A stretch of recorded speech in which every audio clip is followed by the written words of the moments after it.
काळजी करू नका, भेऊ नका. त्यांना तर महाराष्ट्रातले मराठी मुंबईकडे चला, काय होत नाही.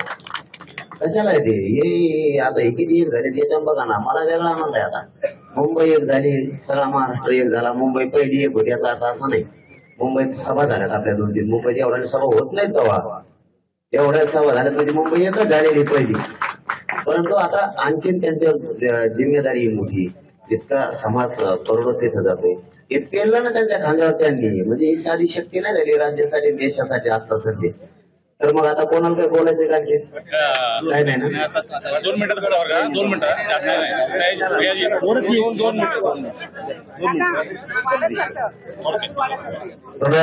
जय शिवराय.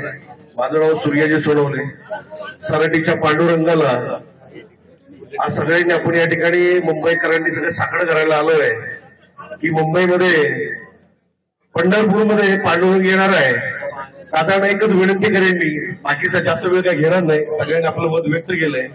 पण दादा एकच बोलले, पंढरपूरमध्ये हौशी गौशी नवशी येतात. सूर्यराव बोलले ना, आटे भोरटे चोर. बाकी जास्त मी काय बोलणार नाही. काय गोष्टी सुरळीत निवेदन सांगा. दादा माझं असं मत आहे, मुंबईमध्ये येणाऱ्या सगळ्यांसाठी जेवढे आपले काही येथील मराठी बांधव त्यांना जिथं काय लागेल तिथं मदत आम्ही पूर्णपणे ताकदीने उतरेल. आमचं एकच मत आहे दादा, आम्ही तुम्ही जे देणार आहे सगळी जबाबदारी एवढी पारदर्शक द्या, एवढीच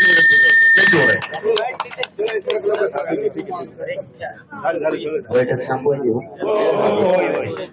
सगळ्यात प्रथम अगोदर महाराष्ट्रातून आणि मुंबईतून आपले सगळे मराठा बांधव या ठिकाणी एका हाकेवरती आपण उभा राहिला. आमचे गोरगरीब मराठा यांच्या लेकरासाठी जे आपण हा संघर्ष उभा केलाय, या संघर्षासाठी तुम्ही ताकदीनं उभा राहायचा शब्द मुंबईतील सर्व मुंबईकरांनी दिलाय, मराठा बांधवांनी दिलाय. त्याबद्दल आम्ही सगळा 6 कोटी मराठा समाज तुझं कधी ऋण विसरणार नाही.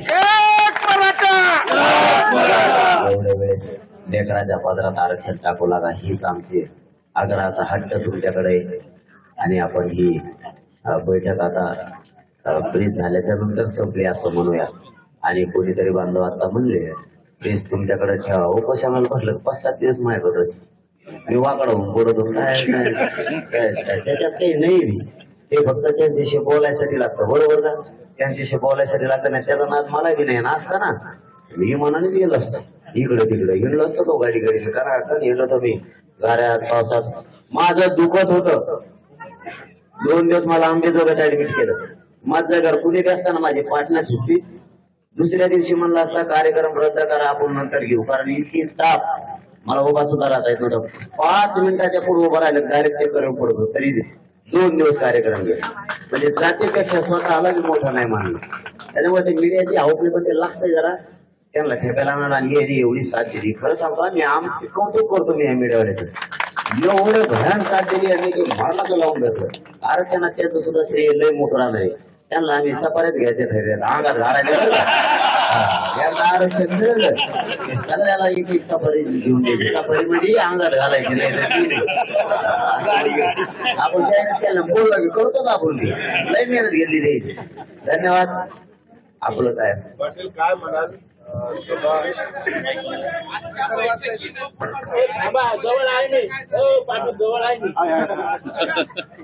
मला हे सांगा, जो उद्देश तुमचा होता बैठक घेण्यामागे, मुंबईकरांना इथं बोलवण्यामागे, तो सफल झाला का? कारण बऱ्याच गोष्टीबद्दल तुम्ही काल सुद्धा बोलला होता, मात्र तो उद्देश सफल झाला की कशी झाली पाहिजे?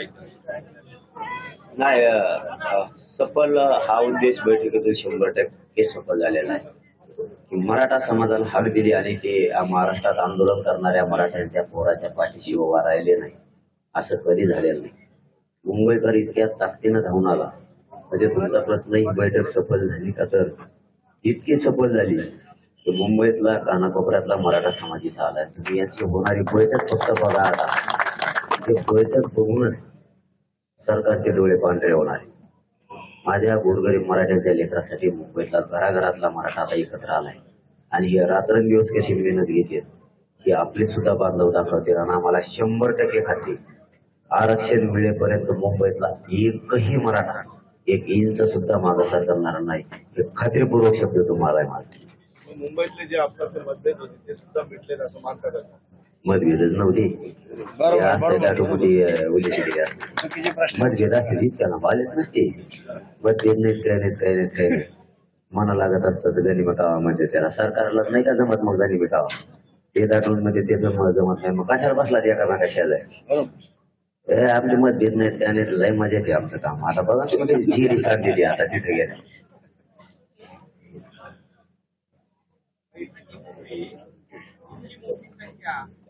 मध्ये गेल्यानंतर या सगळ्यांची सुविधा सोय होईल अशी तुम्हाला वाटत होती का? या सगळ्यांनी सांगितल्यानंतर तुमचं काय मत झालेलं आहे? हे 100% जाणाऱ्या सगळ्या मराठा समाजाची सोय करण्याची क्षमता यांची सगळ्यात आतापर्यंत कधीच कमी पडलेलं नाही, पुढे सुद्धा पडणार कधीच. परंतु संख्याच इतकी जाणार आहे त्यामुळे आम्हीच त्यांच्यावरती नाराजी व्यक्त करणार. संख्याच इतकी राहणार आहे. आमचे 2-3 प्रॉब्लेम आहेत तेवढे जास्त नाही. बाकीचे जे ते भरून पुरणार आहेत. महाराष्ट्रालाच 2 करोड मराठा 3 करोड मराठ्यांना तर सहज ते पुरू शकते सगळं. परंतु काही काही गोष्टीला ते सुद्धा पुरणार नाहीत. त्या गोष्टी फक्त सरकारकडे आहेत आणि तेवढी ते आम्हाला पुढे बदल. या बैठकीनंतर असं तुम्हाला वाटतं का की आता तिथे गेल्यानंतर कुठली अडचण येणार नाही, हे सगळे पूर्ण करतील? काही राहिल्याच गोष्टी या पुढच्या काळामध्ये 10 तारखेला सांगा. नाही हे कुठंच कमी पडणार नाही. सगळ्या गोष्टीला हे पूर्ण आले आणि इथून पाठीमागे हे पुरून उरलेले सगळ्याला. सरकारला सगळ्या धोरणाला जेवढे आड येते नेला त्यांना सगळ्याला पुरून उरलेले. फक्त आता संख्या जास्त असल्यामुळं आमच्या काही वैयक्तिक अडचणी आहेत त्या सांगायसारख्या नाही. त्याला आता सरकारच काय आता त्याला कोणीच पुरणार नाही. कारण त्यांचे पण आमच्यात सहभागी होणार आहेत. ते बी घरी बसणार नाहीयेत आता. त्यामुळे आमच्या समाजाला आरक्षण मिळवून देण्यासाठीच्या लढ्यात ते पूर्ण ताकदीनं पूर्ण क्षमतेनं तन मन धनानं सगळ्या ताकदीनं उतरल्या. तुम्ही नुसतं उद्यापासून बघा यांच्या गाड्या बदललेल्या दिसतील. यांच्या मुंबईत सगळं भोगं वातावरण झालेलं दिसत. मराठ्यांच्या गल्ली गल्लीत बैठका झालेल्या दिसतील. हे तयारी पूर्ण करतील. आम्हाला शंकाच नाही कशाच बाबतीत. कारण जर आज 400 किलोमीटरवरून 500 किलोमीटरवरून ते इथं आले तर त्यांनी सुद्धा दंड थोपटले जातात मराठ्यांना आरक्षण मिळून देण्यासाठी. कशातच कमी पडणार.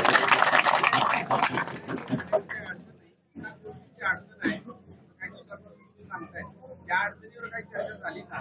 आज मुंबईमध्ये तर आधीच संख्या खाण्यासाठी जाण्यासाठी येण्यासाठी बसण्यासाठी जाणार नाही आता ते त्या समस्येसाठी डोंगर शोधताय. विषय म्हणतात तो. हो ना तीच प्रॉब्लेम आहे आमचा ना. आता त्यांचा प्रॉब्लेम तेच आहे.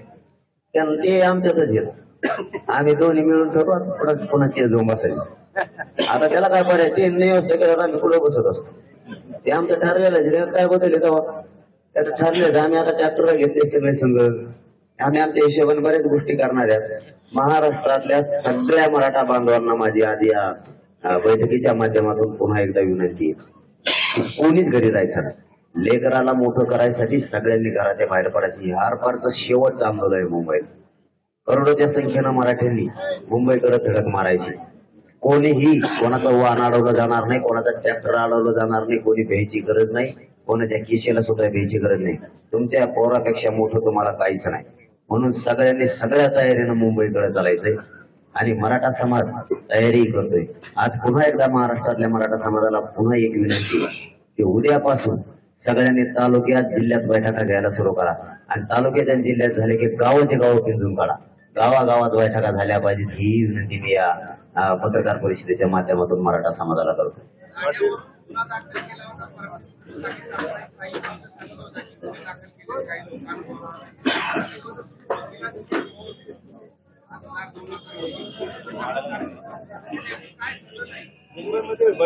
नाही हे बघा काही मार्ग दाखवायला आम्हाला वकील बांधव लागतात. डॉक्टर आम्हाला गोळ्या औषध द्यायला पाहिजे. कारण वकील संघ घेतले म्हणजे काय केसच असते थोडंच असेल. वकील दुसरं काम करू शकते. वकील सोपे नसते भाऊ. त्यांना इतके मार्ग माहित असते. म्हणजे काय त्याच्यासाठी थोडी तयारी केली आम्ही फक्त आमच्या पद्धतीनं आरक्षण जिंकण्यासाठी आम्ही सज्ज आहे. आणि मुंबईतला मराठा जो उद्या सकाळपासून सज्ज झालाय त्यांचं मनापासून कौतुक करतोय आम्ही. मनापासून किती सगळ्या ताकदीनं मराठा मुंबईतला मुंबईकर म्हणून आज एकत्र आलाय. पक्षीय संघटना गट सगळं सोडून खरोखर महाराष्ट्रातल्या मराठा समाजाच्या वतीनं आम्ही त्यांचं जाहीर कौतुक करतोय, सांगायचं जाहीर. काल तुम्हाला विचारलं होतं की तुम्ही मुंबईचे लोक वेशीवर बोलवताय, तुम्ही इथून जाताय, तुम्हाला आजही शंका वाटते की एवढा मोठा मराठा समाज एकत्रित येतोय, तुम्हाला बॅकअप लागेल, तुम्हाला अडवलं तर मुंबईच्या लोकांनी यावं, सरकार खरंच अडथळा करेल असं वाटतं? शंका आहे तुमच्या? सरकार मराठ्यांना मुंबईत जाण्यापासून रोखणारच नाही, हे 100% सांगतो मी तुम्हाला. पण आम्हाला पाठीमागचे काही अनुभव आहे आणि आम्ही त्यांना जाहीरपणानं सांगितलेलं आहे, आंतरवाडीचा प्रयोग पुन्हा करायचं स्वप्न बघू नका, तुम्हाला ह्यावेळेस जड जाईल. कारण तुम्ही शांततेत मराठीचे आमरण उपोषण करायला यायला लागले, त्यांना शांततेत येऊ द्या. शांततेत तुम्ही गांभीर्यपूर्वक आंदोलन घ्या आणि संयमानं चर्चा करून चर्चेतून मार्ग काढून मराठा समाजाला ओबीसी प्रवर्गातून आरक्षण द्या, याच्यासाठी प्रयत्न करा. बाकीच्या भानगडीत तुम्ही पडू नका. आम्ही काय थोडे नाही जाताना जिंकून, आणि जरी अडवलं तरी चारही बाजून आम्ही सुद्धा तयारी केली. चारही बाजून आम्ही शांततेतच, आम्ही कोणावर हात वर सुद्धा करणार नाही, खाली सुद्धा करणार नाही. परंतु त्यांनी काही आड लावलं की तिकडचे निकडचे चारही बाजूचे मिळून ते बाजूला लुटीणारच चालले आम्ही पुढे. हो, आम्ही हात नाही, आमचं आंदोलन शांतच राहणार. पण आम्ही पण चारही बाजूला तयारी केलेली. त्यांनाही मुंबईत घुसल्यावर कळणार की तयारी कशी कशी केली आणि संख्या आधी कमी होती, नंतर वाढत वाढत कसं काय गेली हे त्यांच्या दमादमाने लक्षात येणार. आणि तुम्ही आता तयारी करताना बोललं की जवळपास 1.5 महिन्याची तुम्ही तयारी करताय. 1.5 महिने तुम्हाला वाटतंय शक्य आहे मुंबईमध्ये जाऊन राहणं? हे सरकारनं ठरवायचं. आम्ही 6 महिने राहायची तयारी आणि माझं गाड्या लावून ठेवल्या. म्हणजे तिकडचं आमचं धान्य संपलं की मराठा समाज इकडून सगळं खायचं प्यायचं साहित्य घेऊन येणार आहे आमचं. आम्ही आता माघारीच येत नाही, हे शेवटचं आहे. आता त्यांनी ठरवायचं आर्थिक राजधानी आहे मुंबई आहे, इथलं जनजीवन होऊ द्यायचंय की नाही द्यायचंय, त्यांना फटका बसतोय का नाही बसतोय ते त्यांनी ठरवायचं. एका क्षुल्लक कारणासाठी याला क्षुल्लकच म्हणतो. कारण मराठा आरक्षण हे मराठा समाज ओबीसीत असताना देत नाहीत तुम्ही. एक साधा शासन निर्णय करायचा आहे आणि त्यालाही नोंदी शासकीय, म्हणजे कायद्याच्या चौकटीत जाणारे सगळे निकष मराठ्यांनी पार केले तरी तुम्ही देत नाहीत. मग आता तुमच्या मुंबईचं काय होणार आहे किंवा तुमच्या सरकारचं काय होणार आहे त्याच्याशी आम्हाला नाही देणं घेणं. आमच्या पोरांचं भविष्याचं काय व्हायला लागलं याच्याशी आमचं देणं घेणं आहे. आता तर पुढे तुम्ही हे पण सरकारला धमकी देता की दूध पालेभाज्या धान्य सगळं बंद करू. त्यांनी मुंबईकरांचा काय दोष आहे याचा? त्यांनी जर आमचं डिझेल आमच्या गाड्याला नाही दिलं, त्यांनी जर आम्हाला गॅस घेऊन नाही दिले वाटाने, आमचे नेट बंद केले, आम्हाला काय तेल मीठ घ्यायचं दुकानं बंद केली, आम्ही काय पर्याय करायचा? बिगर डिझेलवर गाड्या चालायची तयारी केली आहे. हे कोणालाच माहित नसतं. ते जर डिझेल बंद केलं ना, आणि तितके नमुने येतं बिगर डिझेलाच्या गाड्या जर तुम्हाला तिथे गेलेल्या तिथून पुढं. त्यांनी जर गॅस बंद केले तर आम्ही लाकडात चालेल सगळं. आम्ही चुली पेटी ना 3-3 इटा घेतल्यात आम्ही, कुणी की थोडी कुणी झाली भाजी भाकर सुरू आम्ही. हा, तुम्ही पण तुमचं दूध बंद होणार, आमचा मायबाप शेतकरी मराठा तुम्हाला दूध नाही देणार, भाजीपाला नाही देणार. आम्ही इकडे त्याचं तूप करू दही करू पण तुम्हाला देणार नाही. तुम्हाला बाजरी गहू खायचेच नाही तुम्ही, ते बी देणार नाही. सोयाबीन बी खायचे नाही तुम्ही, डाळी दुळी आम्ही बंद करून टाकणार सगळ्या. तुम्हाला डाळी दुळी नाही खायचे. तुम्ही काय करायचं, ते टोपल्याच्या काड्या काढायच्या त्याच खायचे. तुम्हाला चान्सच नाही दुसरा. तुम्ही बघा मग आम्ही बी काय करतो. तुम्ही आम्हाला तसा त्रास द्याल तसा तुम्हाला त्रास होणार. दादा टोटल कितने ग्राउंड के लिए परमिशन लिया जा रहा है और दूसरा अगर परमिशन ना मिले वक्त पे तो आपका क्या स्ट्रेटेजी? नाही मिले तर तिथं झोपिंग आम्ही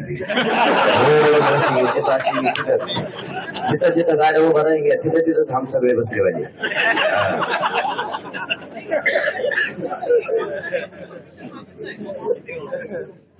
काय मुंबईमध्ये जेवढे ग्राउंड आहेत तेवढे, पण आंदोलनाच्या आसपासचे जेवढे तेवढे पण मागितले. तुम्हाला त्या अधिकृत 10 तारखेच्या नंतर सगळे माहिती मिळेल कोणते कोणते झाले. तसंच जाऊन बसणार नाही मिळत म्हणजे काय, मुंबई आमची नाही काय, त्यांची काय एकट्याची काय नाही बसून गेलं तर म्हणजे काय. मुंबई महाराष्ट्रातली सगळे जुन्याची द्यायची, परदेशातले सगळे जुन्यातले लोक आहेत काळे पांढरे. आम्ही काय महाराष्ट्रातले, आम्हाला बघून द्यायचं नाही काय कोणाचं घर कसं आहे, इमान कसं आहे, कोणाच्या कंपन्या कशा आहेत, मंत्रालय कसं असतं, मंदिर कुठं झोपवतो, समुद्राच्या कडीला काय काय असतं आम्ही बघायचं नाही काय. आम्ही बघायला यायला पाहिजे ना आमची मुंबई. ते सांगा तुम्ही महाराष्ट्रात जातो आसामला राहायला मग आम्ही. दादा तुम्ही आता मुंबईला जाणार आहे, या पायी मोर्चा दरम्यान एखादी घटना घडली, जाळपोळ झाली किंवा कोणी या आंदोलनामध्ये घुसण्याचा प्रयत्न केला तर त्याला जबाबदार तर आम्ही करणारच नाही. आम्ही का मागे जळपोळ केली का? त्याचे पाहुणे झाटेल त्यांनी जाळीलं, मराठीत लोक दिले ते जे ते वरील त्याच्याच गाड्यात गुतेणार, आम्ही तिकडे त्याच्याच गाड्यात गुतणार. कारण आमचे लोक शांततेत चाललेले रोड. त्या जळपोळीचा आणि आमचा काही संबंध नाही. ते काढायचं सुद्धा नाही सरकारने फिरून, फक्त जाऊ द्यायचं त्यांनी, किंवा मग 20 तारखेच्या आत त्यांनी संयमानं मार्ग काढायचा, तोडगा काढायचा. पण कायदा पारित केलेला चर्चा असं ते शोषण केलं होतं, ते 7 महिने तेच लपड होतं, आता बंद.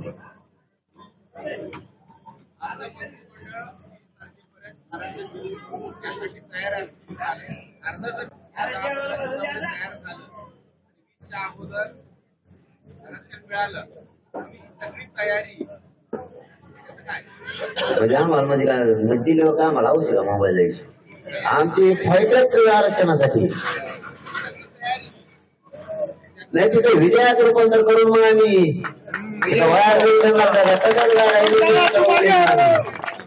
विजयाचं रूपांतर होणार तिथं, असं कसं? पण सरकारनं मराठा समाजाचं आरक्षणाचं आंदोलन हे गांभीर्यानं घ्यावं, सरकारला आमची मनापासून मराठा समाजाच्या वतीनं महाराष्ट्रातल्या विनंती आहे की तुम्ही गांभीर्यानं घ्या.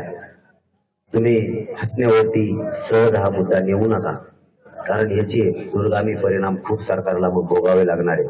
आम्ही मात्र मराठ्यांच्या पदरात आरक्षण टाकल्याशिवाय मुंबईसह महाराष्ट्रातला एकही मराठा हटणार नाही. आणि मराठ्यांनी उद्यापासून महाराष्ट्रातल्या घराघरातल्या मराठ्यांनी आंदोलनाच्या तयारीला लागावं, ही सगळ्याला विनंती. सगळ्या पत्रकार बांधवाच्या आणि मुंबईकरांचे मनापासून धन्यवाद. सगळ्याला